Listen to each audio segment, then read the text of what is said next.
All right, let's talk about something that almost everyone who's ever built a website has fallen for. It's that irresistible allure of a super cheap domain name. But what if I told you that incredible deal, well, it might not be a deal at all. I mean, come on, who hasn't seen this? You get that lightning bolt of an idea, you rush to a registrar, and bam, there it is, your perfect domain name, for just a single dollar. You click buy and it feels like you've just won the lottery. And then, a year goes by, you get that renewal email, and suddenly, your $1 win is now a $20 bill. Ouch. If you've ever felt that sting of surprise, trust me, you are not alone. This is a super common trap, and today, we're going to pull back the curtain and show you exactly how it works. So what is actually going on here? Well, it all boils down to a really common misunderstanding about how domain pricing works. See, the price you see on the front page is almost never the price you're going to pay for the long haul. Okay, if you only remember one thing from this whole explainer, make it this term right here, the renewal price. This isn't the flashy, exciting number they advertise. This is the real, year-after-year cost to keep your website's address. This is where the true cost of a domain is hiding, usually in the fine print. And here is the classic bait and switch in action. You get pulled in by that super low promotional price, right? A one-time deal. But a domain isn't a one-time thing, it's a subscription. And that renewal price is the real subscription cost. As you can see, the difference between what you see and what you pay can be absolutely massive. So the interesting thing is, once you start paying attention to renewal prices, you start to see these really clear patterns. It's kind of like domains have their own little personalities when it comes to pricing. Let's break down the 4 main types you're going to run into. First up, we've got the most common character in this story. This is the one that's plastered all over every advertisement, practically screaming, "I'm a deal." You know the ones I'm talking about, your .site, .online, .shop extensions. They hook you with a ridiculously low price for that first year. But here's the catch. The renewal price absolutely skyrockets. And there's another subtle cost. Because they're so often used in these cheap promos, some users just don't trust them as much. And wow, here's the sticker shock visually. I mean, just look at that leap from a single dollar all the way up to $25.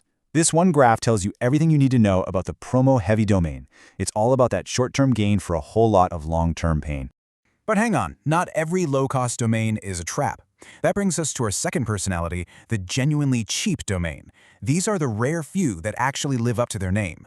These are extensions like .top or .win. They start cheap, and guess what? They stay cheap, often renewing for less than $5. Now, the trade-off is pretty similar to the promo-heavy ones. They can have a bit of a trust issue. So they're fantastic for little experiments or short-term projects, but probably not the best choice for your main brand's website. Now just compare this chart to the last one.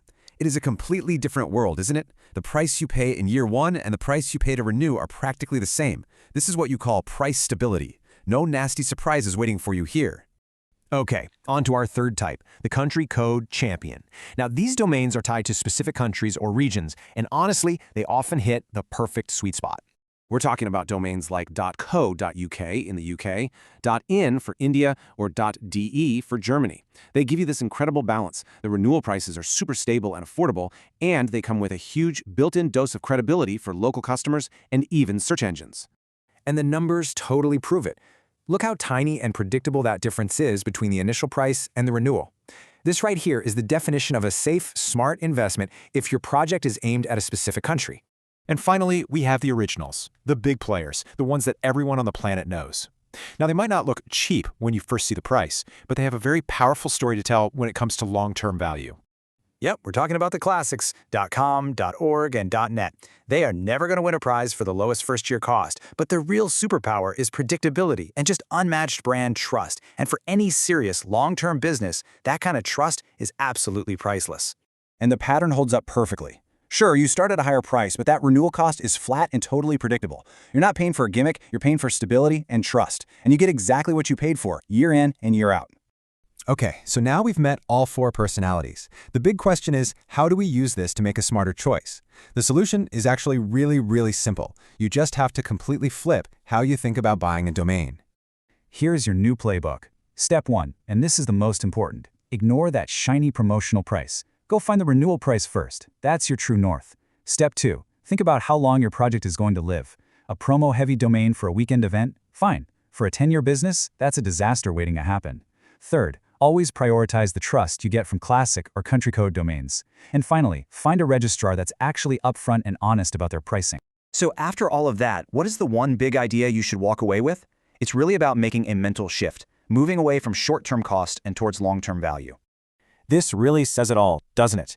A truly cheap domain has nothing to do with the first dollar you spend. It's all about how affordable and predictable it stays year after year with no financial landmines. It's about sustainability, not just a flashy number on a checkout page. And that really leaves us with one final big question to chew on.